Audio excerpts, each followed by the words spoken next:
Have you ever had the feeling that you knew what someone was going to say just before he said it? Or have you ever walked into a strange room and had the sensation that you'd been there before? Well, if you have, you've taken a small step beyond. Now watch a giant step.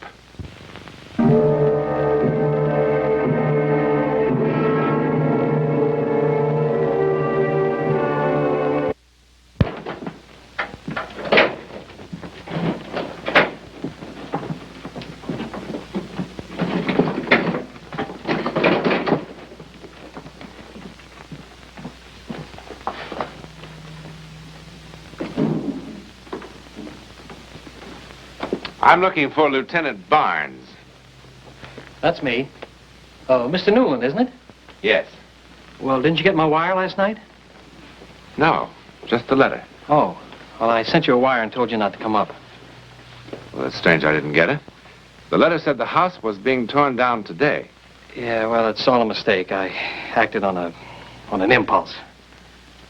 An impulse? All right, Lieutenant. That's kind of normal. We all have impulses. Look, I changed my mind, okay?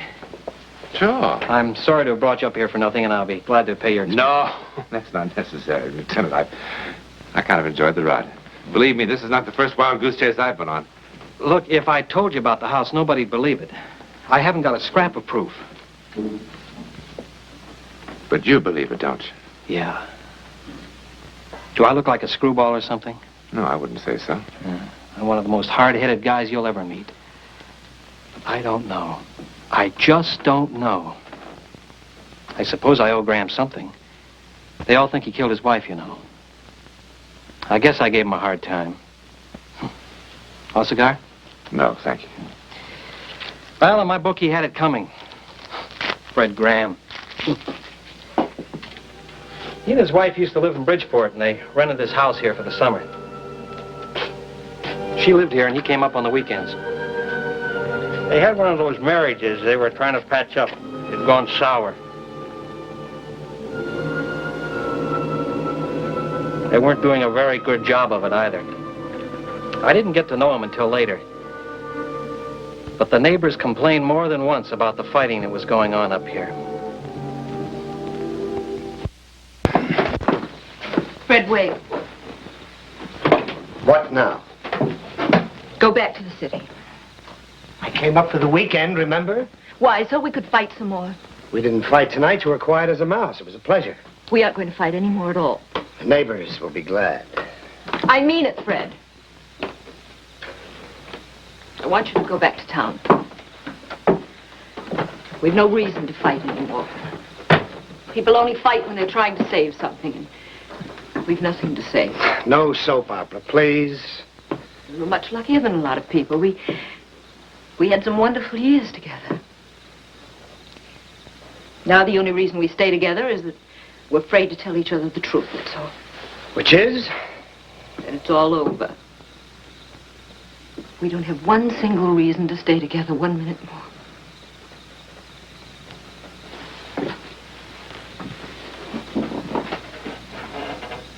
You want a divorce? Well, do you? No. Then what? I'm just going into the house. It's a remarkable house. Terrible house. I was sitting in the living room this afternoon thinking about how absolutely finished we were. And deciding it was all my fault. No, it's nobody's fault. I just felt empty and useless. Just wanted to die. I didn't have one reason to be alive. Not one single reason, not a child. And whose fault is that?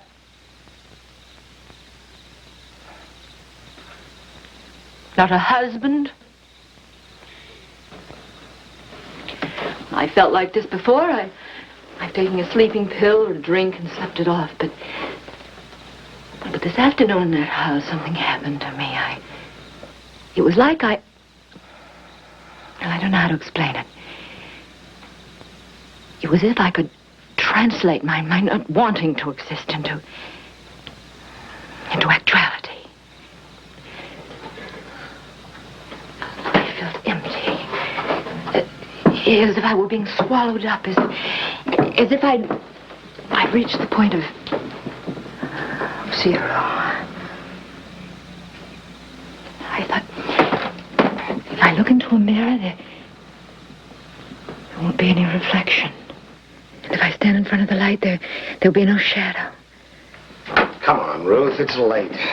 All I have to do is let go. Really let go. It would be the end of me.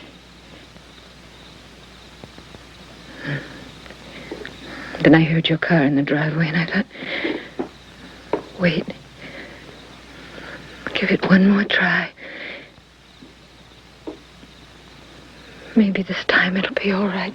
Maybe this time it'll be like it was before.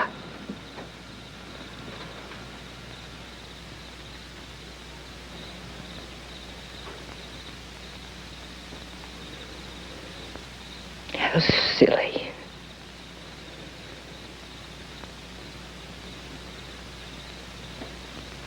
How silly. Yes. Silly and stupid and boring.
Ruth?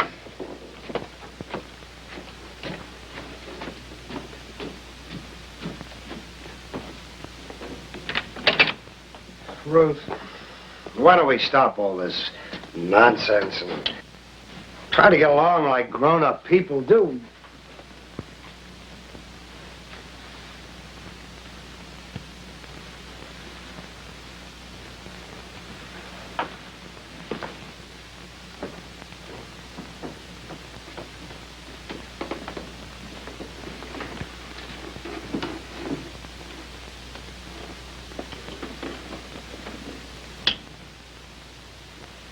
I think I preferred it when we had an honest-to-Pete drag-out fight. Didn't you?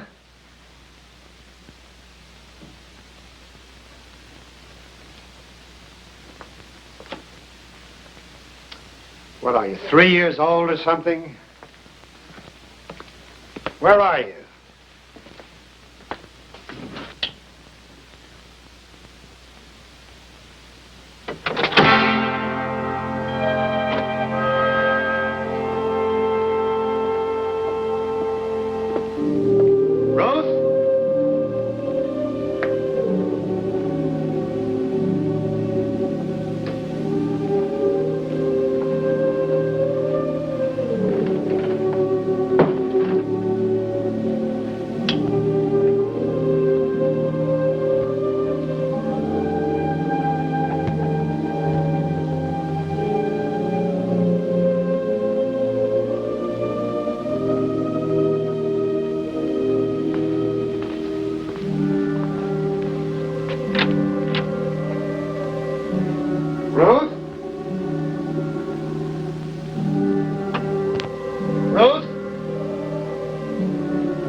Well, Mr. Graham called and asked me to come over to his house at 9:30 that night. What did he say? But his wife had disappeared. Did he have any idea where she'd gone? No, but he had a pretty wild theory. Yes? Well, he was kind of excited and upset, and he didn't seem to make much sense, but... Well, the gist of it seemed to be that she had walked into the house and vanished into thin air. That's what happened, I swear. What did you do then, Lieutenant? Well, I looked the house over from top to bottom. I couldn't find her or her body. Your Honor, I move the phrase, or her body, be stricken from the records. Well, all right, Henry, but again, let me remind you that this is only the preliminary hearing, not a trial, and the prosecutor is allowed a little more leeway to develop his case. Go ahead, Lieutenant. Well, and I checked all the neighbors here in town. Yes? There seemed to have been some trouble in the marriage. A lot of fights. Your Honor, that's hearsay. I have 10 witnesses who are willing to go into great detail. Your Honor, that's nobody's business but mine. And I went to Bridgeport, to the apartment. Checked the neighbors there. It was the same story. I have several sworn statements from the neighbors, Henry. What else did you do to try to locate Mrs. Graham besides going through the house? Well, we dragged the lake for 3 days and couldn't find a body. Sent wires to all her friends and relatives. We sent a missing persons circular throughout the East. And no results? Nothing. With all this evidence of motive piling up on my desk, I went over to the district attorney's office and asked him to swear out an indictment of murder. I didn't kill Ruth. Mr. Graham, you must not do that again. That's the case for the state at this time. Except that I would again like to point out that perhaps people disappear into thin air in India or places like that, but not in good old Connecticut. And I strongly believe that we have enough evidence to hold this man for trial. Based on what's been presented today, the court must find that the prosecution has failed to make any case at all in the important area of corpus delicti. Lacking circumstantial evidence that a crime has been committed, the charge of murder in the first degree is dropped. Does that mean I'm free? Sounds like it, doesn't it? Thank God. Let me urge the prosecutor to continue his investigations, and let me assure him that should there be new evidence, this court will be very happy to cooperate to the fullest in the cause of justice.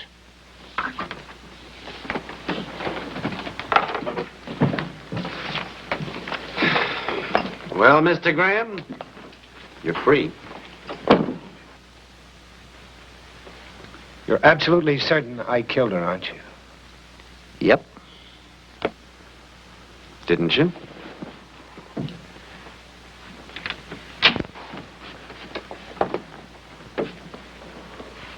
Nice going, Graham.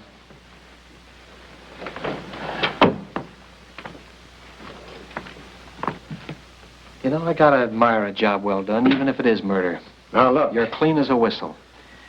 So pack your suitcases, lock your house, go back to Bridgeport, and have a big laugh. But let me warn you, if I so much as find one hair of her head, one blood stain, one fingernail, I'm going to get you if it's the last thing I ever do.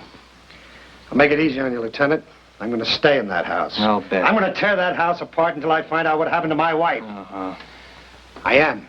I am!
Who are you?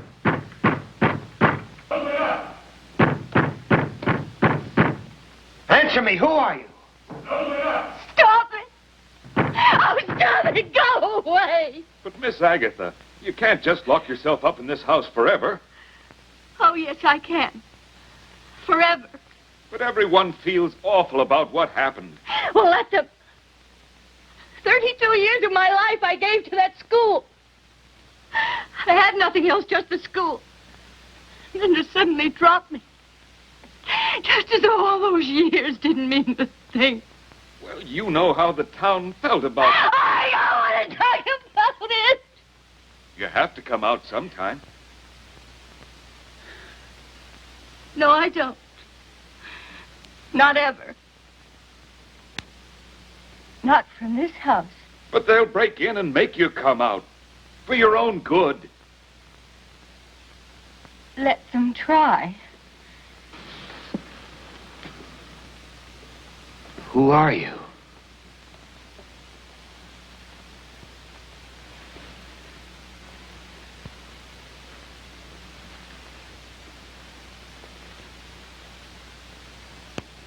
Answer me, who are you?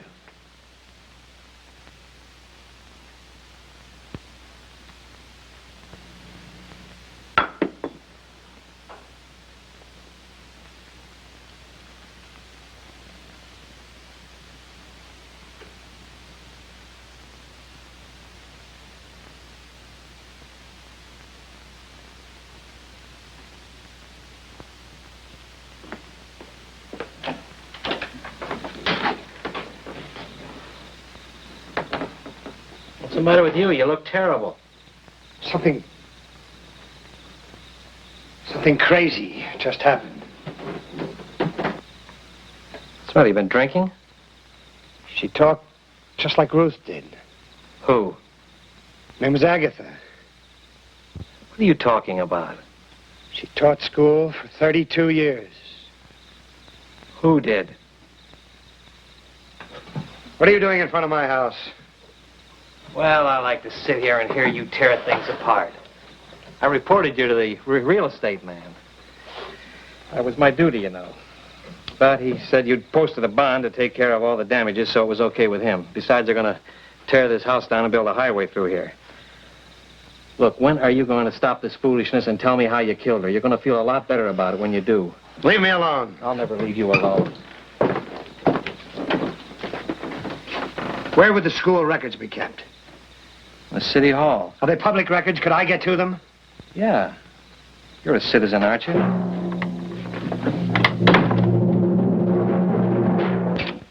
Where have you been? I called your office 10 times. I had things to do. You decided to tell all? Ruth wasn't the first. There were 2 others. 2 other what? This house. There's something about it. Ruth said it was like being swallowed up. She said if she looked in a mirror, there wouldn't be any reflection. What are you talking about? I don't care what you think. Read this.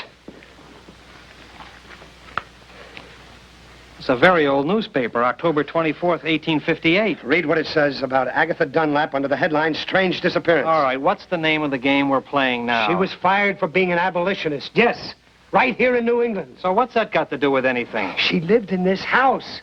Then when she had nothing to live for anymore, she locked herself in, and nobody ever saw her again. So? It says so right here in black and white. I don't care if it says it in orange and blue. Nobody locks themselves in a house and then disappears. My wife did. You killed your wife. I didn't. Somebody else disappeared the same way. It mentions him in the same article.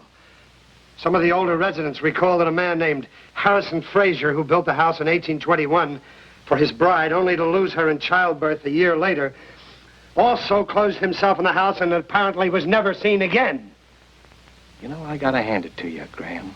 You're good. You're very good. What are you going to all this trouble for? What?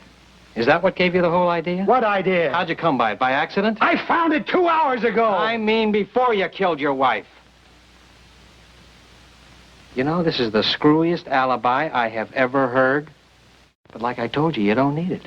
You really don't need it. You're in the clear. Barnes, listen. I didn't kill my wife. Nobody will ever believe me. Nobody that's sane. I didn't believe Ruth. I thought she was out of her mind. But I didn't kill her. And nobody will believe me. That's about all I had to live for. I guess this is how Ruth felt. That school teacher and the poor guy whose wife died on him. All I had to do was let go, and that would be the end of me. That's what Ruth said.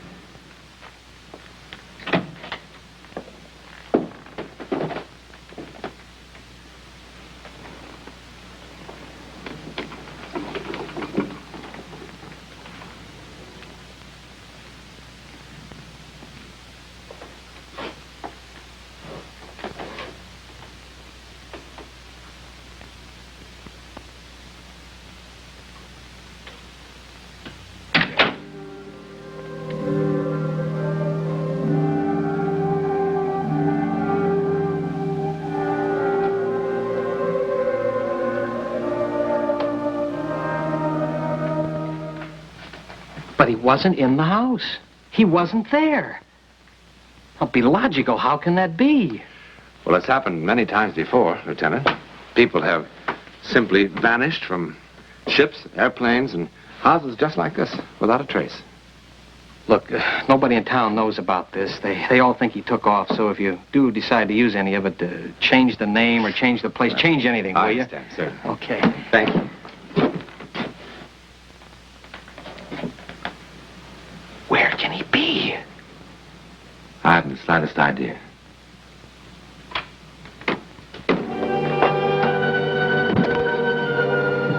Before Albert Einstein, men were positive that there were only 3 dimensions.